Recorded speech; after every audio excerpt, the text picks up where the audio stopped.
سرخط خبرها. واکنش امارت اسلامی به اتهام اخیر پاکستان. وزارت دفاع گفته است که پاکستان ضعف‌های امنیتی خود را به گردن دیگران می‌اندازد.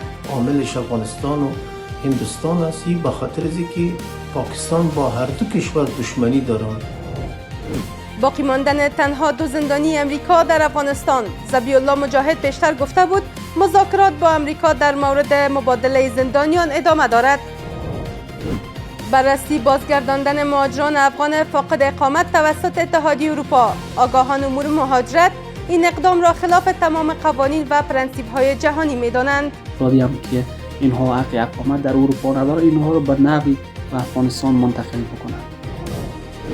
و هشدار ترامپ از عواقب شکست مذاکرات با ایران. رئیس جمهور آمریکا میگوید عدم توافق تهران پیامدهای شدید خواهد داشت. اگر ایران بر سر برنامه هسته‌ای خود به توافق نرسد، عواقب بسیار ناگواری در انتظارش خواهد بود.